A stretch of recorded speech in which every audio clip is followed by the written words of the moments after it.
Bonjour et bienvenue dans La Niche, le podcast bienveillant sur les aventures canines. Je suis Claire et je suis ravie de vous partager aujourd'hui le 10e épisode dans La Niche. La Niche est un podcast qui aborde les thèmes divers et variés qui entourent le monde canin et qui se veut bienveillant, inspirant, construit et positif. Je vous partage toutes les 2 semaines, en alternance avec les interviews, les sujets et réflexions qui me tiennent à cœur au travers de cette série dans La Niche. Vous pouvez retrouver ces épisodes solo sous forme d'articles complets sur mon site laniche-aventure.fr. Dans ce nouvel épisode, je voulais vous parler de l'éducation canine dans son sens le plus général, de son évolution à la distinction entre les différentes méthodes éducatives, en passant par le fameux sujet de la déconstruction. Je tente dans cet épisode de vous livrer ma réflexion sur le sujet. Si vous débarquez dans ce milieu, à n'importe quel titre d'ailleurs, vous avez peut-être l'impression d'entendre tout et son contraire. Vous avez peut-être aussi la sensation de n'être sûr de rien. Eh bien sachez qu'en fait, c'est assez normal. Je voulais revenir au départ, à ce que c'est que l'éducation canine, à l'effort de déconstruction que ça demande et à ma vision des choses. Alors que vous soyez déjà humain d'un chien ou que vous vous apprêtez à le devenir, que vous soyez auditeur habitué ou tout nouveau sur la niche, et dans ce cas bienvenue, cet épisode est pour vous. Mais je ne vous en dis pas plus et je vous souhaite une très bonne écoute.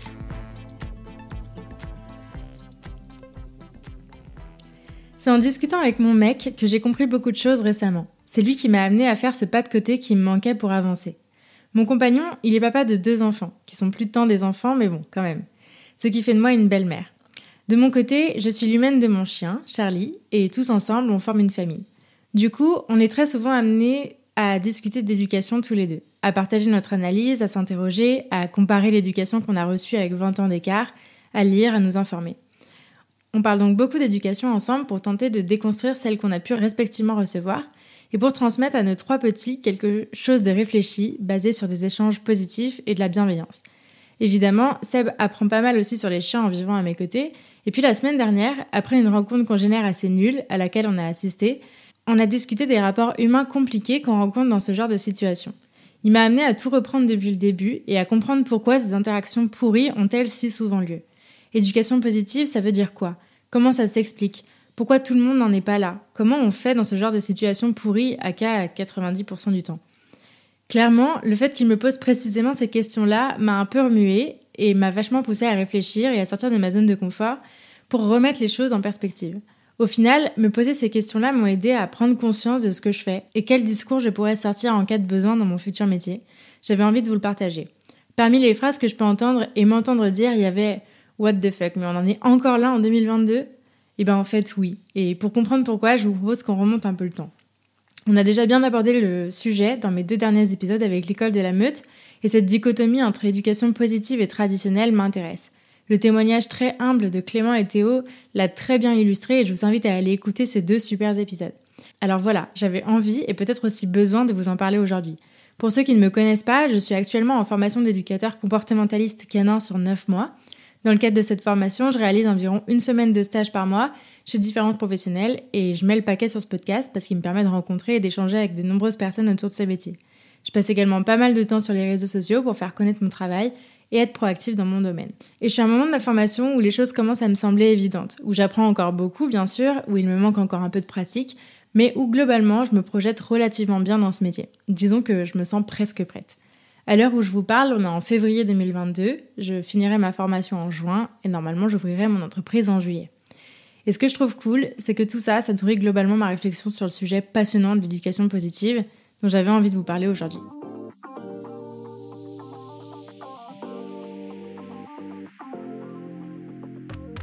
Commençons par remettre les choses dans leur contexte. La domestication du chien, elle remonte à il y a plus de 20 000 ans en arrière. L'homme vit avec le chien depuis donc un certain temps. À la base, le chien et l'homme se sont rapprochés parce que les 2 y trouvaient un intérêt, une source de nourriture pour le chien et un système d'alarme et de défense pour l'humain. Une relation purement gagnant-gagnant s'est installée dès le départ. Puis progressivement, on a trouvé d'autres utilités aux chiens et on les a sélectionnés pour ces usages bien précis. Que ce soit une aide dans l'élevage d'animaux, l'aide aux différentes méthodes de chasse, l'homme a fini par créer le chien dont il avait besoin pour son travail. Ça, c'est l'histoire du chien pendant 99% de l'histoire. Jusqu'à il y a moins de 100 ans, les chiens, même dans les sociétés occidentales riches et développées, étaient majoritairement là pour un travail bien précis et étaient particulièrement présents en milieu rural. Ils vivaient plutôt dans les villages que dans une maison en particulier. Ils vivaient toujours dehors, avec un statut un peu spécifique entre une espèce de membre de la famille et outil de travail. Quoi qu'il en soit, ils n'étaient pas totalement intégrés ni totalement considérés comme un membre à part du groupe familial.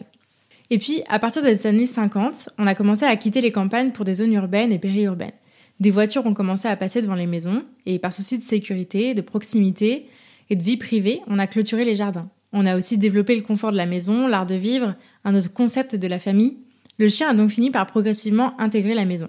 Fini la vie vagabonde, les grands moments d'exploration, le contact libre avec le monde, les chiens ont atterri dans les jardins.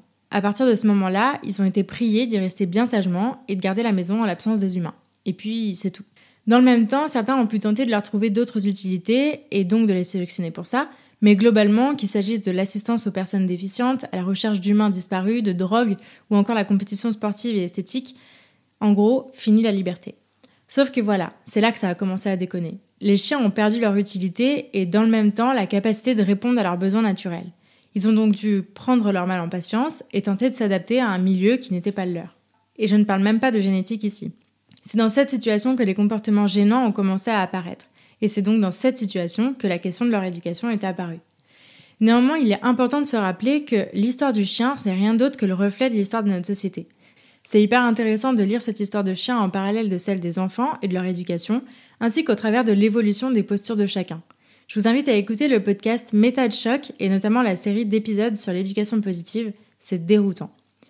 Toujours au milieu du XXe siècle, donc, l'éthologie, cette discipline scientifique qui consiste en l'étude des comportements animaux, commençait tout juste à faire son apparition aux yeux du grand public. C'est comme ça qu'un gars est arrivé, a dit qu'il avait étudié les loups et que les chiens descendent des loups, et que donc, il avait une théorie et des solutions à proposer pour qu'on puisse éduquer nos chiens de famille comme des loups. Cette théorie, c'est ce qu'on appelle aujourd'hui la théorie de la dominance. Pour vous la faire courte, elle défend l'idée que le loup, et donc le chien, vit en meute avec un chef qui domine la meute. Par extension, l'humain devrait donc s'imposer comme le chef de meute dont le chien a besoin et qu'il doit respecter en arrêtant ses affronts, aka le résultat de ses troubles du comportement. La suite de l'histoire, c'est que ce gars a fait son mea culpa quelques années plus tard, en admettant que le raccourci entre chien et loup avait été un peu rapide et que les études sur lesquelles cette théorie reposait n'étaient pas forcément satisfaisantes, dans la mesure où il n'avait étudié, avec les moyens de l'époque, que des loups inconnus placés ensemble en captivité. Mais bon, peu importe, le mal était fait. Voilà donc l'héritage de l'éducation canine avec lequel il faut composer. Encore une fois, je vous invite à remettre cette histoire dans son contexte, parce que ça peut paraître dingue que tout le monde ait adhéré si facilement à cette théorie. En fait, en réalité, ce monsieur, il est venu apporter une solution simple à un problème donné dans un moment donné. À cette époque-là, cette théorie éducative était plutôt arrangeante et en accord avec l'éducation déjà donnée aux enfants. Une seule figure d'autorité règne sur la famille, il y a un chef de famille qu'il faut respecter, à qui obéir. Sinon, c'est la punition pour remettre les points sur les i, les barres sur les t et réexpliquer qui décide ici, en gros. Aussi, il faut se rappeler qu'à cette même époque, on était loin de se préoccuper des chiens, dans la vie de manière générale, et donc aussi du côté scientifique. Les loups, en revanche, étaient déjà un peu plus fascinants. Bon. Une fois qu'on a remis les choses dans leur contexte, et surtout qu'on a compris l'étroitesse du lien qui existe entre l'évolution de l'éducation canine et l'éducation des enfants, on comprend un peu mieux pourquoi on est rendu là, dans un moment de flottement entre éducation traditionnelle et positive.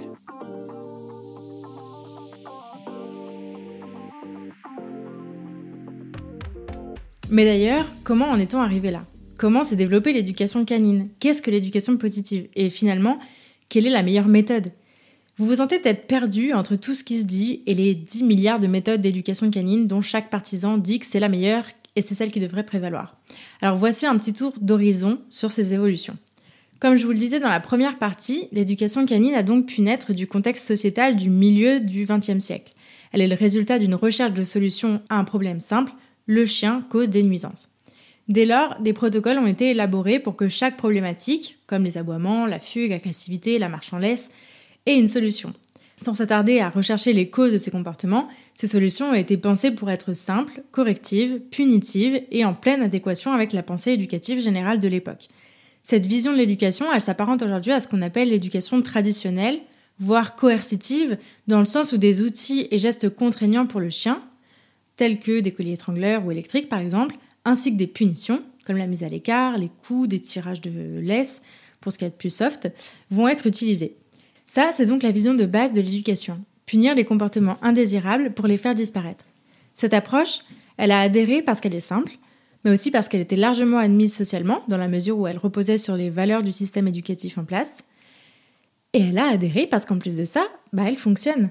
pas forcément sur le long terme, très loin de la considération animale ou de la personne d'ailleurs, sans du tout traiter la cause, le mal-être à l'origine du comportement, mais elle fonctionne. Un problème, une solution, pas de question. Progressivement, les travaux scientifiques concernant les animaux de manière générale ont intéressé un petit peu plus. On a développé, financé, étudié et enfin porté à la connaissance des professionnels du milieu puis du grand public des études un peu plus poussées sur le sujet. Dès lors qu'on a commencé à vraiment mieux comprendre et connaître les animaux, la question du respect de leur bien-être et de leur animalité a pu petit à petit apparaître. De ces différentes études, on a pu notamment apprendre et admettre que le chien agissait globalement dans le but de répondre à ses besoins, qu'il était plutôt opportuniste et donc qu'il cherchait globalement à faire ce qui l'arrange, c'est-à-dire soit à agir pour recevoir quelque chose de convoité, soit pour éviter quelque chose de désagréable. Ainsi, pour vous la faire courte, on peut résumer le fameux schéma du conditionnement opérant qui a été découvert par Skinner et qui tient compte de la conséquence du comportement pour l'individu. Alors, pour vous résumer ce schéma, je vous laisserai vous rendre sur le site pour le voir. Ça sera peut-être un peu plus simple que vous l'expliquer, mais je vais quand même tenter de le faire. Donc, on distingue deux systèmes d'apprentissage. Un système par la récompense, qui vise à augmenter l'apparition du comportement, et un système par punition, qui vise à diminuer l'apparition du comportement. À chaque fois, on distingue du positif et du négatif, c'est-à-dire que dans le système de récompense, on va avoir du renforcement positif, qui va viser à ajouter un stimulus agréable, par exemple, récompenser avec une friandise un bon comportement, et le renforcement négatif, qu'on appelle aussi R-, qui vise à supprimer un stimulus désagréable. Donc par exemple, quand on appuie sur l'arrière-train du chien pour qu'il s'assoie, le fait d'enlever la main une fois que le chien est assis, c'est du renforcement négatif. Dans le système de punition, pareil, on a de la punition positive, donc P+, qui est l'ajout d'un stimulus désagréable, donc par exemple, tirer sur la laisse quand le chien tire, et la punition négative, P-, qui vise à supprimer un stimulus agréable, par exemple, retirer la gamelle quand votre chien est en train de sauter avant de pouvoir lui donner. Ce sont donc ces différents facteurs qui ont progressivement donné naissance à un nouveau courant de pensée éducative en matière d'éducation canine. Ainsi, on a admis que ces 4 méthodes d'apprentissage étaient indépendantes les unes des autres et qu'il était donc possible d'apprendre quelque chose à un chien en se concentrant sur la récompense du comportement attendu sans punir pour autant les comportements indésirables. Progressivement, donc, une approche plus positive, basée sur la récompense plus que sur la punition, a gagné du terrain. Cette découverte, elle a quand même été une sacrée révolution et elle aussi, elle s'inscrit pleinement dans son époque. Bien évidemment, c'est aussi à cette même époque que l'éducation des enfants a commencé à évoluer tranquillement. Mais bon, là, c'est pas le sujet. Alors, sur le papier, c'est très chouette, mais vous-même, vous savez à quel point ça demande d'accepter de voir les choses différemment. Entre le savoir et la mise en application, le pas à faire, il n'est pas du tout évident. Et je vous en reparle juste après. Donc, évolution majeure, oui, mais quand on regarde autour de nous, aujourd'hui en France, en 2022, c'est pas encore gagné. J'ai pas les chiffres et je sais pas s'ils existent, mais rien qu'au niveau du nombre de professionnels, on n'en est pas encore à une majorité écrasante qui travaille en méthode positive. L'éducation traditionnelle, elle existe encore, et elle est d'ailleurs encore très ancrée dans certains milieux, comme celui de la sécurité par exemple, et dans une certaine génération aussi. Il faudra probablement encore une bonne paire d'années avant que les choses changent complètement. Néanmoins, gardons en tête que les choses avancent à leur rythme, bien sûr, mais elles avancent. Dans cette transition éducative, certains ont adopté donc un mix entre éducation positive et traditionnelle. C'est ce qu'on appelle les tradibonbons, et ils sont nombreux. Conscients que l'éducation positive est à la mode et attire, ils admettent de récompenser les comportements attendus, mais en continuant d'utiliser de la position pour contrer les comportements indésirables, parce que c'est la base, parce que c'est comme ça qu'on nous a appris à faire. Alors j'ai à cœur de vous parler d'eux parce qu'en tant que néophyte, on peut vite se laisser avoir sans voir ce qui pose problème. Et ça a été mon cas quand Charlie est arrivé et qu'on a commencé à aller en club canin notamment. Alors même si j'étais pas très ok avec tout ce qu'on nous montrait et que j'ai vite pris la décision de plus y aller, nombreux étaient ceux qui ne voyaient pas le problème. Cette méthode du tradibonbon, elle est clairement en train de devenir la norme, notamment auprès de la génération des propriétaires de chiens de famille actuelle, c'est-à-dire les 40-60 ans, qui sont à la fois désireux de bien traiter leur animal en le récompensant, mais qui ont aussi également appris dans la punition et la contrainte et qui ont du mal à se défaire de ces réflexes. Alors attention toutefois, je crois qu'il existe différents degrés à la punition et à la contrainte dont je parle ici. Il y a effectivement des gens qui sont capables de donner une friandise si ça va et de saisir par la peau du cou quand ça va plus, mais ça comprend aussi et surtout des choses beaucoup plus soft, comme l'utilisation du non à tout bout de champ, parler au chien sur un ton ferme, les gestes brusques, la mise à l'écart ou encore la couche sur la laisse. Nombreux sont les professionnels qui se revendiquent de la méthode positive, entrent en réalité dans cette catégorie. Dans les faits, oui, il récompense les bons comportements, par la friandise ou autre, mais il continue à sanctionner, chacun à leur manière, conscient ou non, les comportements à faire disparaître. Alors c'est déjà un grand pas, et c'est le fruit de leur déconstruction, je vous en parlerai juste après. Mais néanmoins, quand on se penche véritablement sur la question du bien-être animal, de l'éthique, de la relation gagnant-gagnant qui existait à la base, de l'animalité du chien, et de la nôtre par la même occasion, de la suprématie de l'homme sur les animaux, cette méthode-là n'est, à mon sens, pas du tout satisfaisante. Pour parler de ce prisme au travers duquel on tente d'améliorer notre approche, certains éducateurs, assez rares il faut le dire, utilisent notamment le terme d'approche bienveillante. La bienveillance, ça veut dire plus que seulement être gentil, ça signifie faire réellement attention à l'autre. Ça signifie prendre en compte ce qu'il ressent, ce qu'il vit, ce qu'il perçoit, faire preuve d'empathie à son égard, avoir pour objectif son réel bien-être, lui permettre d'être libre de ses choix, autant que faire se peut, de l'accompagner vers son épanouissement personnel, en gros. Alors concrètement, en termes d'éducation canine, ça va revenir à veiller à respecter son rythme d'apprentissage, ses capacités physiques et cognitives, à l'encourager sans le forcer, à adapter ses critères de travail en veillant à ce qu'ils soient en situation de réussite le plus souvent possible et le moins possible en situation d'échec et donc de punition, aussi minime qu'elle soit. En fait, c'est l'idée que la punition, le non, ça n'apprend rien, ça n'apporte pas de solution, ça n'incite pas à réfléchir ni à prendre la bonne décision. En tout cas, pour le chien. Pour ma part, j'ai pas choisi cette méthode d'éducation. En fait, quand j'ai commencé à réfléchir à tout ça, à en discuter, ça s'est globalement imposé à moi. Parce que c'est ce qui colle le plus à mes valeurs, à ma façon de voir et d'interagir avec l'autre, qu'importe son espèce d'ailleurs. Cette approche, c'est celle aussi qui est le plus en adéquation avec ma volonté constante de m'améliorer, de faire au mieux, de faire le plus justement possible. Encore une fois, rien de tout ça n'est figé, je suis pas parfaite non plus. Et c'est aussi ce que j'aime dans cette approche, c'est d'accepter de se remettre souvent en question, de rester humble par rapport à ce qu'ils nous apprennent, de revoir sa manière de faire, de penser pour faire au mieux. Ça implique de se renseigner sur les besoins du chien, les signaux de communication, ses capacités cognitives, ses émotions.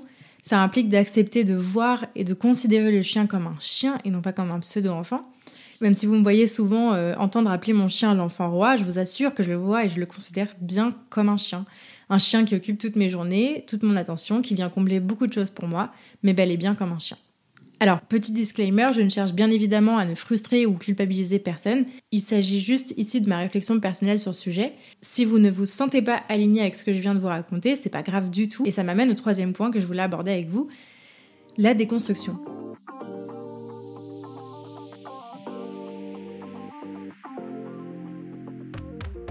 Alors, en réalité, moi je pense que ce qui est fondamental de se rappeler, c'est que tout ça, c'est finalement qu'une question de déconstruction. La déconstruction, c'est le fait de revenir sur le système de valeurs qu'on nous a inculqué, avec lequel on a grandi, alors que ça vienne de notre éducation, nos parents, de l'école, ou des injonctions données par la société de manière beaucoup plus générale. Mais ça consiste à y réfléchir et à en tirer les apprentissages dans notre vie future. En somme, toute évolution est le fruit de déconstruction. Bon, ça peut concerner à peu près tous les sujets de société et ça nous permet aussi, en tant qu'individu, de savoir pourquoi on croit en telle ou telle chose. Est-ce qu'on est complètement d'accord avec telle façon de faire après avoir pris le temps d'y réfléchir ou est-ce qu'on est complètement d'accord parce que on a toujours fait comme ça? Comme je vous le disais, ça s'applique à peu près à tous les sujets de société, que ce soit les valeurs éducatives donc, mais aussi le fait de manger de la viande, son rapport au corps, à l'environnement, à la sexualité. La connaissance scientifique, elle apporte un élément majeur dans ces déconstructions, mais il n'empêche qu'il s'agit d'un cheminement purement personnel et propre à chacun, qui dans les faits prend plus de temps qu'il n'y paraît. Souvent, cette déconstruction, elle peut intervenir au moment de transmettre de nouveau un système de valeurs, lorsqu'on devient adulte ou parent par exemple. Et c'est aussi par la déconstruction de certains que l'évolution des enfants au sein de la famille, tout du moins, a pu commencer à évoluer par exemple. C'est aussi ce même mécanisme social qui conduit à la création d'écoles proposant des méthodes éducatives alternatives à l'éducation nationale. Autre exemple. Alors, ce mécanisme de déconstruction, il est hyper intéressant parce qu'il permet de faire les choses en conscience. Néanmoins, vous l'aurez compris, c'est pas la voie la plus facile. Déconstruire ses croyances, ça suppose de faire l'effort de remettre en question, de bousculer ce qui a contribué à faire de nous ce que nous sommes. Ça demande plus qu'un pas de côté, ça demande vraiment de réfléchir profondément et éthiquement au sujet. Là, en l'occurrence, il s'agit donc de réfléchir au modèle éducatif qu'on a reçu et celui qu'on a envie de mettre en place pour nos chiens et ou pour nos enfants. Parce que, reconnaissons-le, c'est souvent assez lié.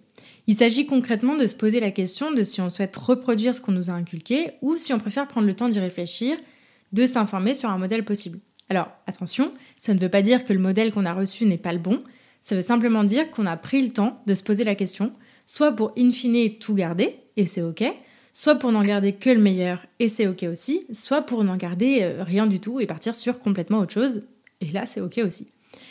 C'est donc pour cette raison que je vous dis souvent qu'on en est là où on en est, et que c'est ok, que tout ça relève de son cheminement propre.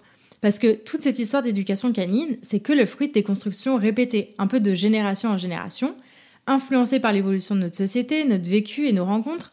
Et c'est pour ça qu'on ne peut pas tous en être au même niveau. On vient tous d'horizons différents, de formations différentes, d'histoires familiales différentes. Ça ne peut donc pas donner un seul et même résultat, un seul système de valeurs unique pour tout le monde aujourd'hui en 2022.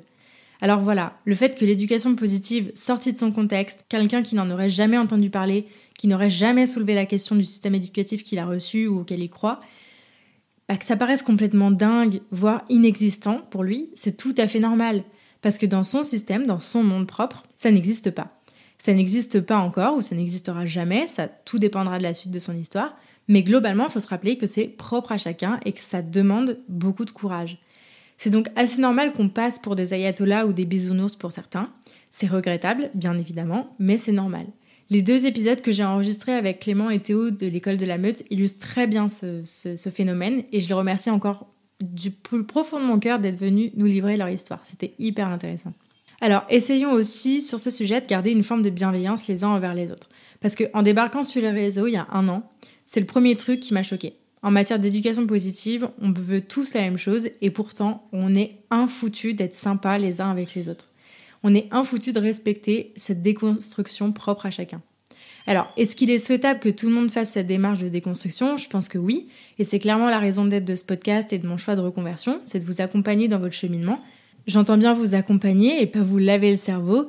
Je vous rappelle que je suis la première à apprendre de tout ça et je mets un point d'honneur à diversifier mes sources d'apprentissage. Mais alors dès lors, il est fondamental de se rappeler que l'éducation positive, ce n'est rien d'autre que le fruit de pas mal d'années de déconstruction sociale, rien que ça. Et donc que oui, ce n'est pas encore la norme parce que ça demande sacrément d'efforts. C'est néanmoins un courant de pensée qui est assez prometteur, qui lui aussi doit s'inscrire dans son époque, et on ne peut pas le déconnecter de la connaissance scientifique qu'on a du chien aujourd'hui, ni de notre sensibilité croissante au bien-être animal, ni de nos recherches du bonheur 2.0, ou encore des fruits des essais de nouvelles alternatives en méthode d'éducation. Mais il faut tout de même prendre conscience que les choses évoluent à une vitesse assez folle. Il y a 10 ans, on commençait à peine à mettre des harnais aux chiens. Peu de gens étaient renseignés sur les besoins fondamentaux du chien et globalement, on les a toujours éduqués comme on éduque les enfants. J'ai 25 ans et pourtant, même si les chiens de mon enfance étaient très aimés, ils n'étaient pas du tout aussi choyés qu'aujourd'hui. Nombreux étaient ceux qui passaient leur vie enfermés dans des jardins trop petits sans jamais en sortir. En parlant des chiens de mon enfance, j'ai eu une pensée un peu émue, je dois l'avouer, pour ma Jazou, la chienne berger des Pyrénées de mes grands-parents. Contrairement aux autres, elle a eu la chance de vivre une super vie, remplie de balades en liberté et d'amour. Elle a été ma première meilleure amie, elle m'a tant manqué en grandissant et vraiment je l'oublierai jamais. Ça fait bientôt 16 ans qu'elle est partie et préparer cet épisode m'a fait prendre conscience du rôle incroyable qu'elle a joué dans ma vie. Durant le live de la semaine dernière, l'une d'entre vous m'a demandé d'où venait ma bienveillance. J'ai pas trop su quoi répondre, mais après réflexion, celle que j'ai pour mon chien me vient très certainement de celle qu'avaient mes grands-parents pour cette super chienne.